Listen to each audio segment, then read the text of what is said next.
Well, hi again, everybody. Welcome to another episode of 100 Yards of Football. This is our 2026 NFL Draft Prospect Show. We are going to be featuring some players all year long, right up until the draft. And today we're going to talk about one of Alabama's biggest, mightiest offensive linemen. I'm going to do so with Vincent Turner, our host and founder, with Joey Clinkscales. Joey's a former NFL general manager. He's a former player. He's also been in the scouting departments, left, right, all over the place. Brian LeBel is our NFL and NCAA analyst. All three join us here today. Kadyn Proctor, Vincent, is going to be the big man that we're going to talk about. He's 6'7".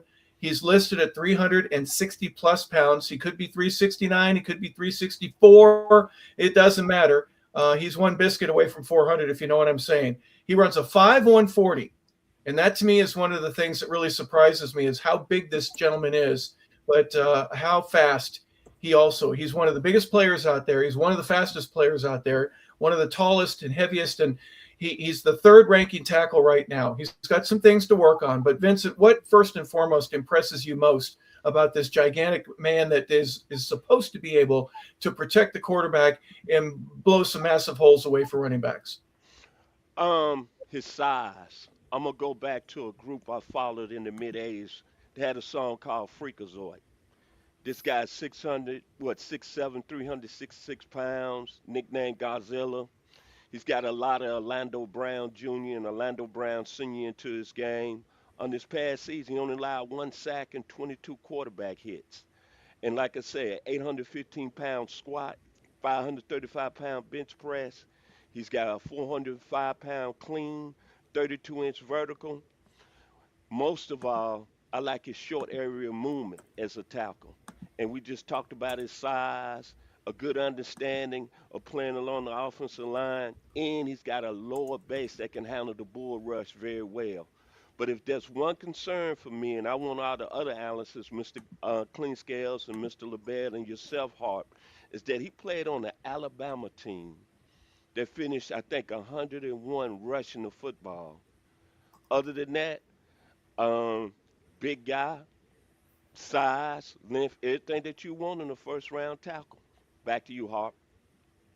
Well, Joey, when you get a guy like this, you see him on film, it could be a little bit different than when you see on paper. Give me some of the things that you're looking for in terms of Kadyn Proctor that would keep him from being the second or even the top-rated tackle out there, and what keeps him at 3 versus him dropping down to 5, 6, or 7 at this early portion. Here now, we're still in January, and there's a long way to go before we have combines, before we have pro days, and obviously before we have the draft.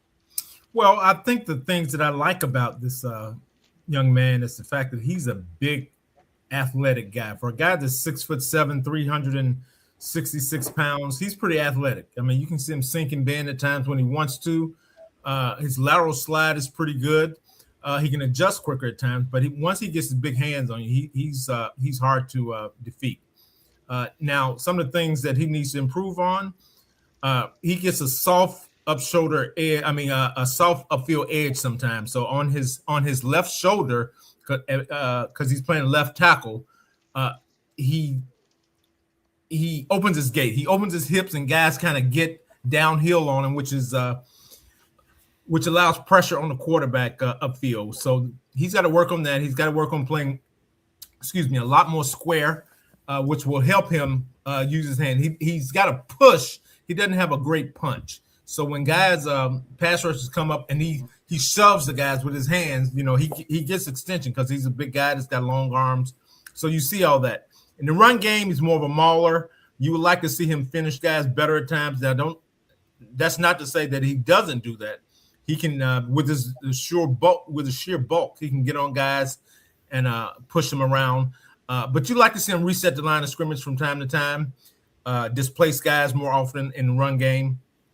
And I think those are things that he can work on. But first and foremost, despite all of this, he has to get lighter.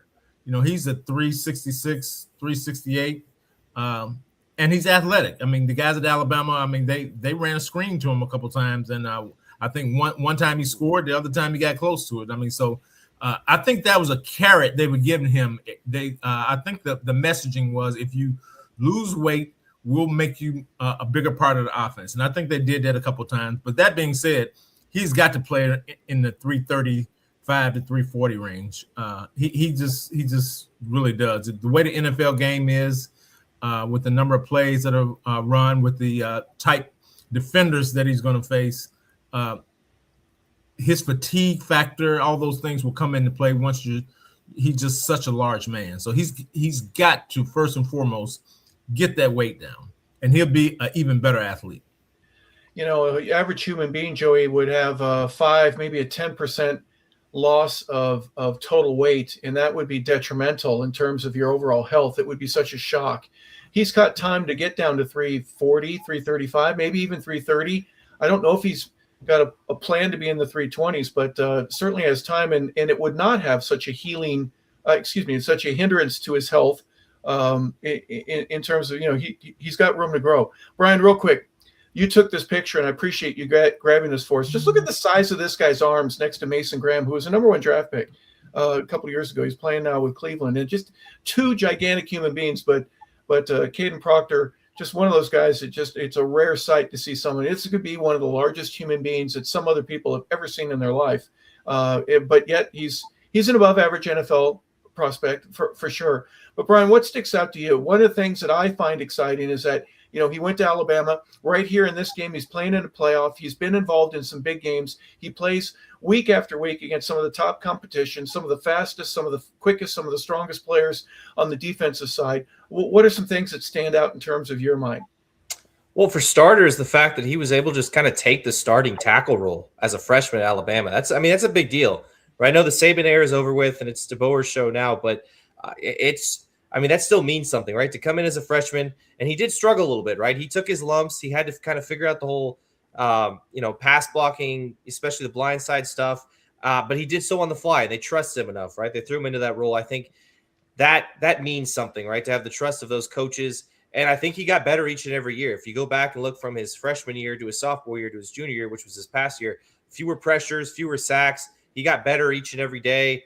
And some of the tape, it's just he's bullying guys out there, and it almost looks effortless just because he's so big, right? When he throws his weight around, when he gets his hands on you, it's almost like, with the picture of Mason Graham, you can't really get around him. He's just too big. You can't move him. You have to have a finesse move. You have to be able to run past him because he's just such a large human being. And I think that's, that plays to Kadyn's advantage because he really just has to worry about the speed guys at this point. Now, he probably does need to get a little quicker because especially when we get to the next level and you have guys like Myles Garrett, which, to be fair, there are very few Myles Garretts, but they're going to see the kind of the, not the slowness, but it's more stationary for him sometimes on tape, and they're going to take advantage of that. But there isn't really much to dislike about his game. I know he's the number 3 prospect, but if you're looking at overall tackles in this draft, there's some really, really good ones, and I think you can kind of move them around based on what team thinks player fits them best. But I like the tape. I think he's a tremendous athlete. I think his size is just it's an intangible. You can't teach it. The guy that big, they don't come around very often.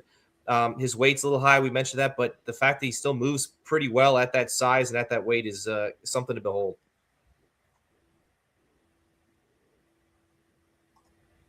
Vincent, when you look at some of the strengths and weaknesses, Joey had said something about he will get his hands on you, but he doesn't have a great punch yet.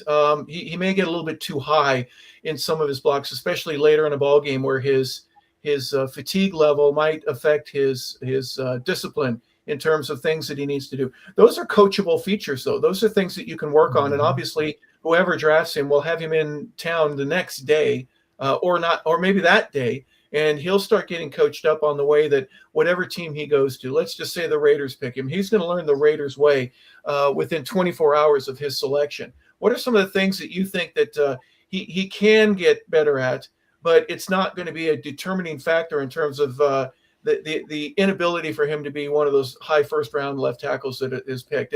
It's something that he can work on, he can correct, he can make some valuable changes in his diet and in the way he practices, the way he trains right here and now. What are some of those things that stick out in your mind's eye? Well, I'm going to piggyback off our other 2 analysts. I'm going to piggyback off Joey first. Lose some weight, get into the right system. You might have your player that can play for 10, 11 years. And then I'm going to piggyback on Brian. When you start at Alabama under Nick Saban, they're saying that you're a very special football player. In this past year, If you look at statistics, he only gave up 1 sack and he gave up 22 quarterback hits. So I see a lot of potential here. He reminds me, like I said earlier in my first statement, in my first segment, reminds me a lot of Orlando Brown Jr., who's right now playing tackle for the Cincinnati Bengals. I think he's got a tremendous upside because he's athletic. And what's going to stick in my mind as I leave Mr. Proctor today, the Georgia game, when it threw him a screen pass at 200, I guess at 300, and he might have been 380 that night. Who took that pass down the sideline for about 10 yards for a critical first down? So those two things that I just mentioned, if he clears that up, I think you a pretty good football player. And he might, depending on now, as everybody's getting ready for the combine, who knows? He go test well in Indianapolis. He might come out being the number one tackle at the head of the draft. Back to you, Mr. LeBel. A lot of things to think about here, Joey, in terms of when and where you make a selection like this. Is the size the most important thing? Is it the speed? Is it that a lot of players, the cerebral aspect of it? He's going to have a lot of folks that are asking him some really difficult and tough questions. You can't measure the heart either, Joey. There's some things that you just don't know, but he seems to have every last piece of those determining factors, with the exception of him being so big. What is anything else that you would want to make sure that you had a full understanding of before you picked him in the number one, or even maybe if he drops down to the number 2 spot on your team if you're the general manager? Well, the heart and the grit are going to be first and foremost, because if you're 365, 368, 370, there's a discipline issue. Okay. So in my mind, despite being an athlete, he has to be able to control that. And that's where the heart, the discipline, you're trying to figure out what's best for the kid, which in turn would be best for your team. And in the NFL, I mean, at that weight, guys gonna get him upfield. Nobody's gonna come square at him, okay? Because he'll be able to eventually, that second or third step, he'll be able to drop his ass and anchor and take on a charge. But what they will do is get him going upfield, push that shoulder, get him off balance, and go around him. I mean, Myles Garrett would eat lunch on him that way, and as will 70% of the defensive end in the National Football League, because they're going to study him. They're going to figure him out. Okay. They're going to figure out that he's got a soft upfield shoulder. And all these things are technique issues. Okay. You have to know where your help is. So if you have to move your feet, which he does a good job of moving his feet, force the guys inside or whatever, where you have help, where you have a guard or whatever. If you're on an island, then you need to be able to protect it inside. So, because guess what? Defensive linemen, they know where the quarterback's drop point is. If it's at 5 yards, it's at 7 yards, they know how to get to that point. So the tackle has to be prepared to anchor at that point and stop the rush coming around. All that being said, this kid is a talent. He really does have talent. He's got to get better. He's got to get stronger at some point. He's got to play with a little meaner attitude. But everything we're talking about, he can do that. Okay. But for me, the biggest issue will be the weight. Despite what you see on tape, there are very few guys that play at a high level that's 370 pounds, 365 pounds in the NFL. Yeah, you mentioned some of the moves that are going. I got to see it up close and personal when I was a teammate with Reggie White. I've never seen any man that was that strong that can take a hip thrust. He has his arm at 90 degrees, and he's going to run right into a guy and throw him against his weight. Full-grown, athletic, weightlifting, strong, highly paid athlete ends up landing on his head with his feet up in the air after Reggie does one of those hip thrusts. It was a work of art. And that's called he was in a dead cockroach position. When the lights get turned on, you got to scramble and go somewhere, but don't get caught. Don't get stepped on. And Reggie did that as good as anybody out there. And yes, some of the other greats that are out there have their signature moves. Brian, you've seen what he does against Tennessee or LSU, Texas A&M, Ole Miss. There are some things that he does. What impresses you in terms of what he can do and turn that into, as a Raider, as a Jet, as a New York Giant, as a LA Ram, or anywhere in between? What are some of the things that you go, look, he's already got what most people wish they had? Explain that so that everybody knows a little bit more about how good he is and why he's where he is right now. Well, I think if the main thing, if you look at it from year 1 to year 3, it's he got very good at making sure his guy did not make the tackle, right? Whoever his assignment is, my guy is not going to make a stop. And I know the run game for Alabama wasn't great this year. The offense wasn't spectacular, but he was consistently a bright spot, right? When they ran to his side, they had success. And he was able to protect one of the best quarterbacks in the country. If you ask Ty Simpson, they say, hey, I'd love to probably go play with this guy at the next level if I get the opportunity. But, I think we've touched a lot on the weight and whatever. I think realistically, if he's hired a firm to kind of come in and say, hey, help me get ready for the draft, the preparation, whatever, I assure you probably already has a nutritionist. He's probably already dropped maybe 5 or 10 pounds since the season ended for him. I think, that's top priority because he could come out and if he's at the combine, he has a really good showing. He's 348 as opposed to 365. I mean, teams are going to say, hey, he can drop the weight. He can play lighter. He's still very, very strong. He's still got a lot. I think he's got a lot of growing to do. I think he can get a lot better than he is right now, as crazy as that sounds. But I'm really high on him. I just think this tackle class, I look at Mauioa, who's in front of him. I look at, the 2 tackles from Utah are rated very, very highly. And it's just kind of a mess of who's where. And if you ask different scouting, groups, they'll tell you different answers. But I just think it's a testament to the class. I think all of these guys in the top 3 or 4 at the tackle position are phenomenal. Proctor is no exception. I think he can block with the best of them. And I think, especially if he falls middle to the late first round, I think teams would be licking their chops, say we could go and get a franchise guy to protect our quarterback. And that's, obviously nowadays that's something you absolutely have to do because on offense, it's arguably second most important position on the field. Yeah, I learned it this way, and I give Chuck Smith credit, the defensive lineman there with the Atlanta Falcons, and he finished his career in Carolina. He's not the first to say it, but he's the first that I heard say it like this. If the most important guy on the field is the quarterback, the second most important is the guy that goes and gets the quarterback and slows him down, stops him, and keeps him from doing what he does. The third most important guy is the one who protects the quarterback from the second most important guy. So interesting way to look at it from that perspective. Real quick, I'll ask you all the very same question, real simple. Vincent, I'll begin with you. Does Kadyn Proctor have the ability, in your mind's eye, where he is right now, to eventually be a Pro Bowl, one of the best tackles in the National Football League? There's no question about it. Played at a historical program, Alabama. We know all the great players that came out of there. You look at all the great tackles that's played in this league. Jonathan Ogden, Walter Jones. He gets some weight down, like Mr. Clinkscales said. I think he can be a 10-year player. And I think we might be looking at a Hall of Fame career. Now, that's just me, personally. Back to you, Mr. LeBel. Joey, same question. Does Kadyn Proctor have, in your mind's eye, the ability to be one of those great players, a Pro Bowler? Well, if he has the right heart and right demeanor, he does. And I say that with all reverence of guys like Walter Jones that I've seen, like the tackle at the San Francisco 49ers right now when he came out. I mean, all those guys were big, athletic. This guy's a big athletic guy, but those guys had the other factor. They had that dog in them, and I don't see that in this guy right now, and that may come. But I do see him as a tackle, a left tackle. The kid from Miami that Brian mentioned, I'm not sure that kid won't be a guard at the end of the day. I think he's only a right tackle. He couldn't play left tackle. But I like a lot of things about this guy, and this guy probably has a higher ceiling, where the kid from Miami probably has a higher floor right now, if that makes sense. Interesting. Yeah, I like your perspective. Thank you for your honesty there. Brian, same question for you. Does Kadyn Proctor have the ability, in your mind's eye, to be a Pro Bowl player in a few years?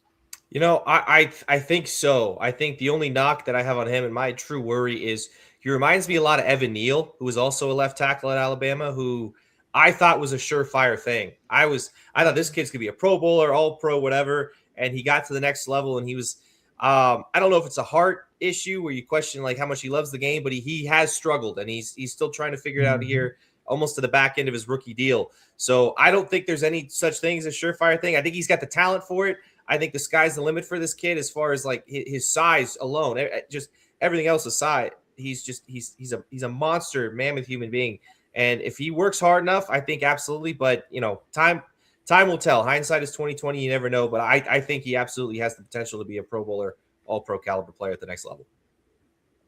Well, you got size, you got speed, you got talent, you got smarts, and then there's a want to factor. And the want to is how badly do you want this? And is someone going to take your job from you, or are you going to make sure that nobody ever does? And that's something that every player has to go through at one point or another, whether you're playing Pop Warner for dad as your coach, or for little Mickey and Mikey and Freddie that are your teammates, or whether that's at the highest level in the National Football League. We wish him well.